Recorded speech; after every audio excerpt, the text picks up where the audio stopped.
Next on Inside Indiana Business, the past, present, and future intersecting in Hamilton County's oldest city. A new state-of-the-art arena, one of the anchors for growth in Noblesville. Plus, Indiana innovation leading to a more effective way to deliver CPR. The Indianapolis startup and its groundbreaking device that could save lives. To any event that would have Boy Scouts and ice cream socials, he worked harder than his opponents did. Well, I'm sure glad it's over, aren't you, Bobby? I am, Dad. The latest look back on the life of JFK through the eyes of a 23-year-old Carmel filmmaker and director. How the young artist brought the story to life in a new History Channel documentary. For 25 years, we have been Indiana's business news leader. This is IBJ Media's Inside Indiana Business with Gerry Dick. Presented by Elevate Ventures and Indiana University. Hello and welcome to Inside Indiana Business. I'm Gerry Dick, coming to you this week from the city of Noblesville, the county seat of Hamilton County.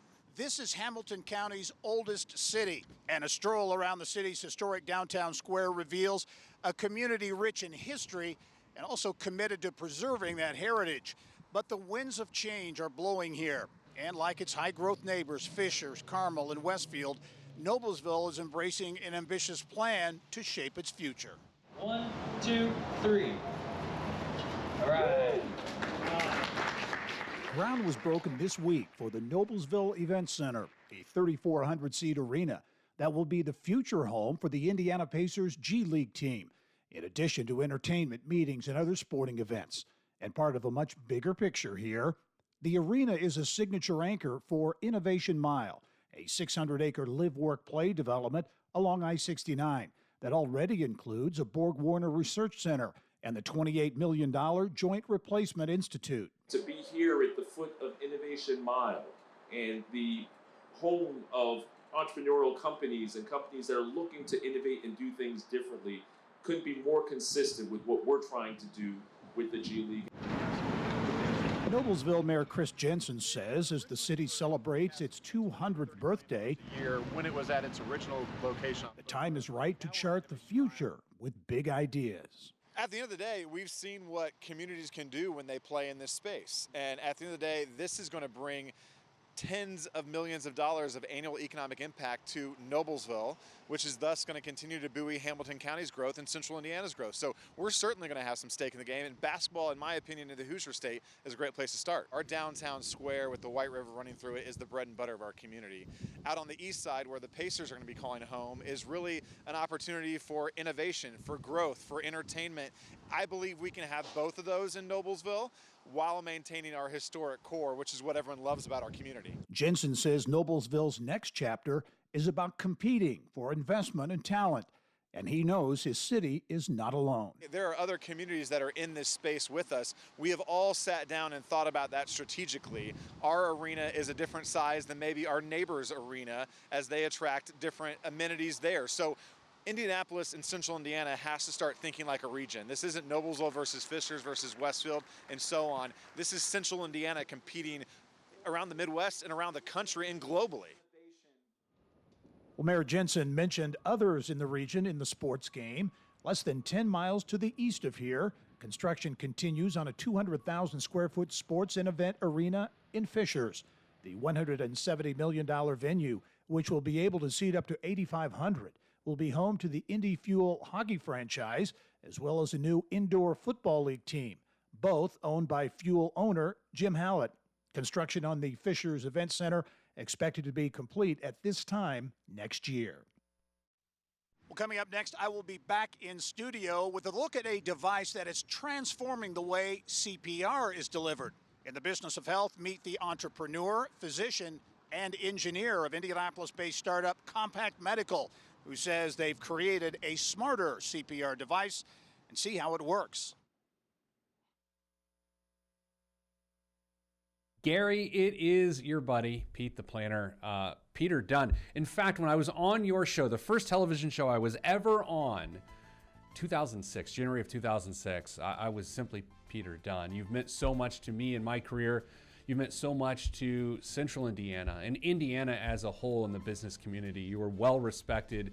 your kindness shines through. Congrats on 25 years. I hope someday to achieve such a mark as you have. So this is congrats to you and your team. I know that the team really made this possible. Of course, to you, Roz, and the kids as well, because it's a family effort to be able to do this. So thank you for pouring so much into me and my career. I appreciate your friendship and your professionalism and your kindness, and I intend on paying it forward to the other young business leaders of Indiana. So congrats, my friend. And let's have some more years. I was gonna say another 25. Seems a bit aggressive, but congrats.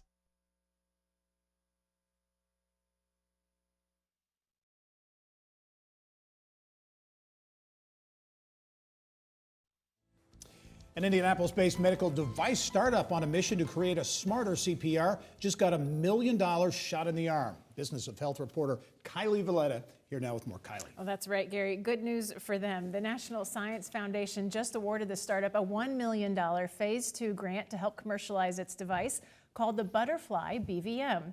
Most people recognize a traditional bag valve mask, or BVM. Medical staff squeeze the bag by hand to help a patient breathe. But the device has hardly changed since its invention in the 1950s and can inadvertently cause the patient serious harm.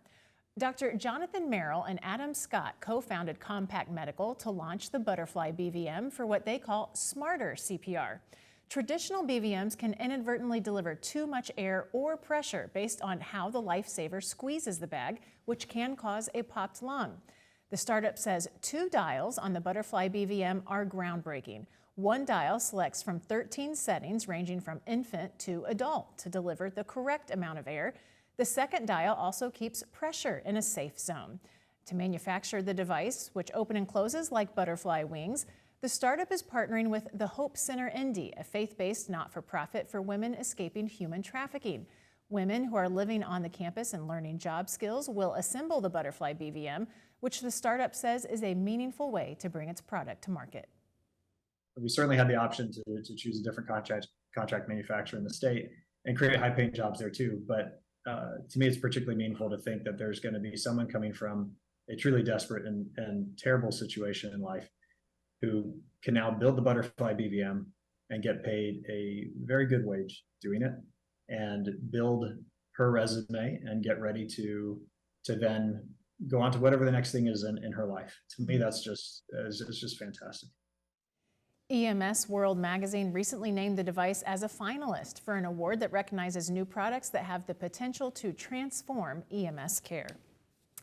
An Indianapolis-based life sciences consulting firm founded by 2 former Eli Lilly and Company employees has been acquired. The IBJ reporting Milwaukee-based Versity, a not-for-profit specializing in blood health services, acquired Pearl Pathways. It was founded in 2010 and provides research, regulatory, quality compliance, and product development consulting services for drug, biologic, and medical device companies. Pearl Pathways is located just a few blocks from Lilly headquarters and has 17 full-time employees and more than 20 active contractors. In July, Versity acquired Fishers-based Quantigen, a contract research company with 46 employees that develops diagnostic tests and medical devices for the pharmaceutical and biotech industry. 2 researchers at the Indiana University Melvin and Bryn Simon Comprehensive Cancer Center will be able to continue their research thanks to a big grant. A 5-year, $2.4 million grant from the National Cancer Institute will be used to explore new therapies that target the critical pathways pancreatic tumors use to survive. The research will predict new therapy combinations and move the best therapies toward clinical trials. The researchers have collaborated for more than 20 years and developed drugs and therapies being used to treat people with pancreatic cancer. Those patients are living longer after their diagnosis, but the disease still has a 5-year survival rate of just 12%.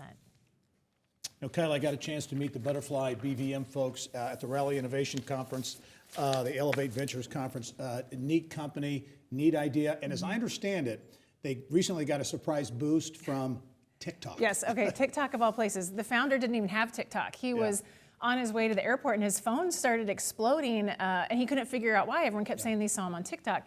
They were at an EMS World Conference and a paramedic influencer of sorts picked their device out of the entire conference, posted a video about it, kind of explaining what it did, and his phone just blew up. Their website traffic, Butterfly BVM, went up 800 times. Wow. In one day. And he said traffic has continued to stay high. So, you know, something you didn't plan, couldn't have predicted, but really is benefiting them. You know, the mechanics obviously have to work, and they do, but it's people understand it. I mean, I think they look at it and they see it and it makes sense. Right, it does make sense. And if you think about, I've heard this a lot on another device I covered recently, it's stayed the same since the 1950s.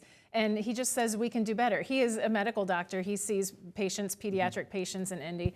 And he's just really excited to get this out in the field. And it will probably go to paramedics first. He says they're the most ready for it, which is interesting that the TikTok influencer is followed by paramedics across the country. Good stuff. Thanks, Kylie. Yep. Well, Indiana in the path of a celestial spectacle. The solar eclipse coming up next April. How it could add big tourism dollars and what Hoosier communities are doing to prepare. We'll build it and they will come, and they are in Boone County. In this week's IBJ, an in-depth look at the domino effect of the housing boom coming to Lebanon as with the LEAP district, the LEAP Innovation District there is taking shape.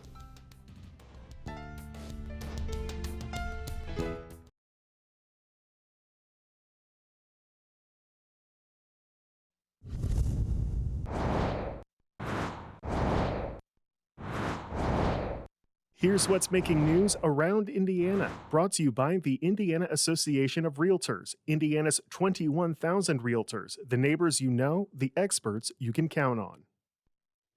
Well, a lot of big news out of southern Indiana this week. Around Indiana reporter Mary Rachel Redmond here with more. Mary Rachel.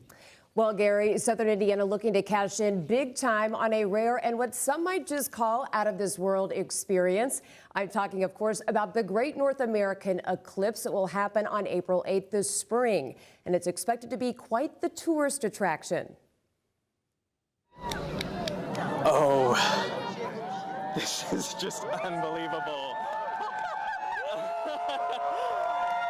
The sights and sounds of the 2017 total solar eclipse from Madras, Oregon, that saw hundreds of thousands of eclipse seekers from around the world flood the tiny town of under 7,000 to witness the celestial event that lasted no more than 2 minutes but raked in millions for its local businesses. Now Southwest Indiana looking to do the same with its prime location to witness the 2024 solar eclipse. Regional leaders gearing up to host as many as 1 million visitors that are expected to come to the state to check it out. The University of Evansville and the University of Southern Indiana holding events to celebrate the eclipse. Vincennes will have the most extended period of totality in the state.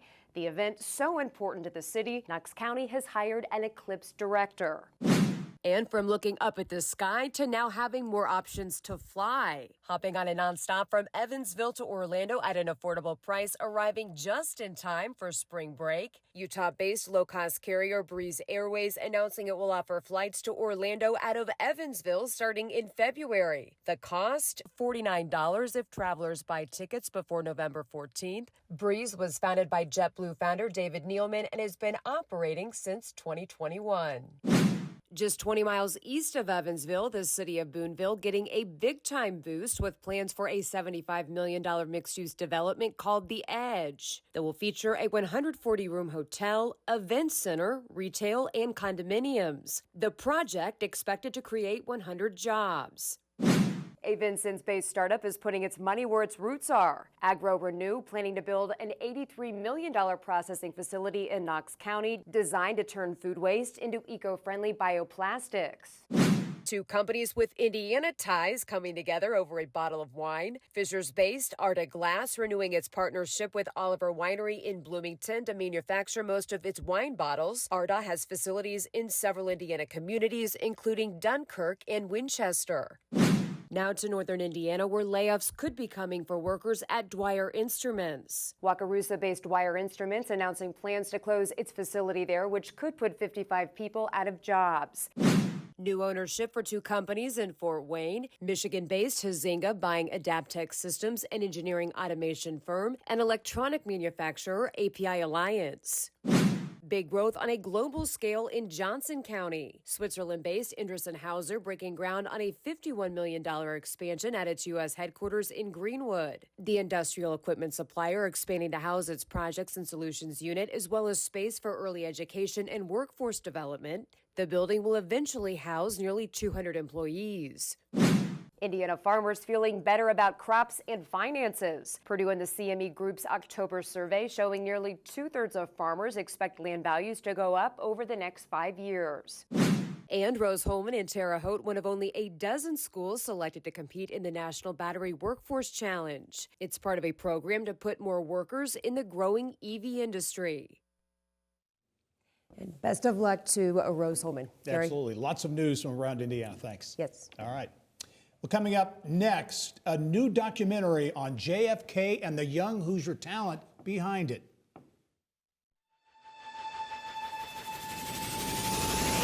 What was it about that guy? Meet the 23-year-old Carmel director bringing a different twist to John F. Kennedy's life to the younger generation.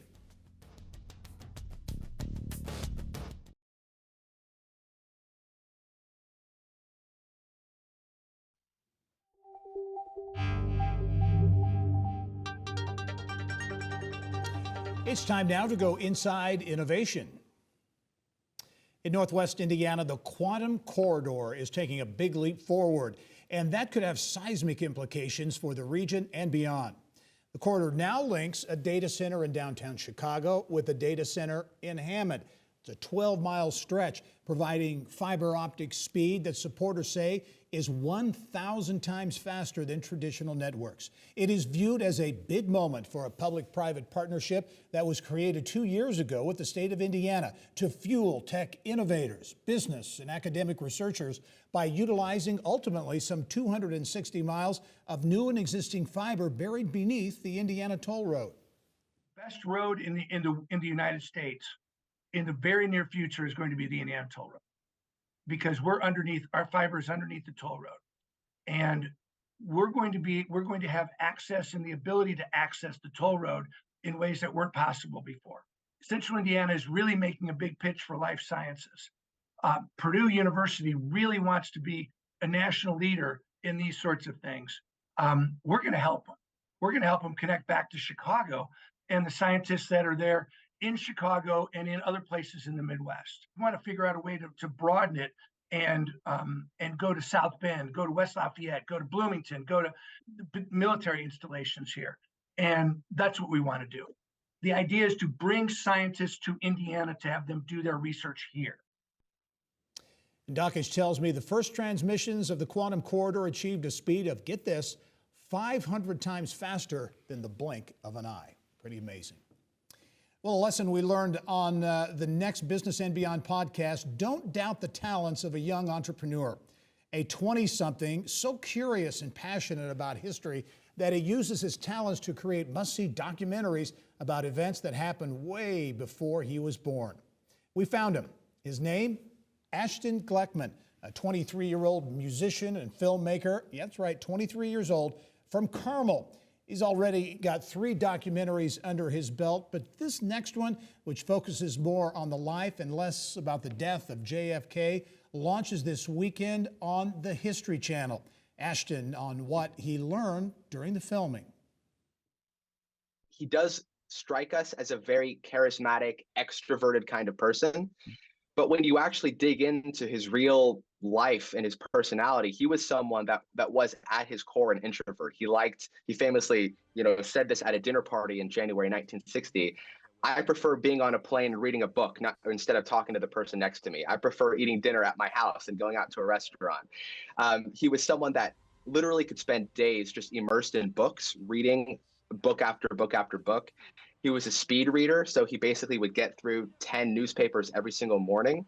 So this was someone that, even though he had a remarkable skill for people, he also loved spending time alone.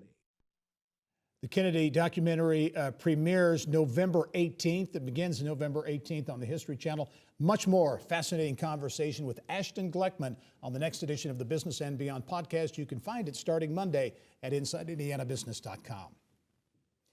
Well, that's all the time we have for this edition of Inside Indiana Business. We leave you with a look at LaPorte, the county seat, of course, of LaPorte County. Enjoy the weekend exploring some of Indiana's fall favorites. Did you know that LaPorte got its nickname as the Maple City because of all the maple trees that were planted in the historic district in the city? And it is where the first medical school in the entire Midwest was established. Thanks for joining us. I'm Gerry Dick. Go out and make it a successful week.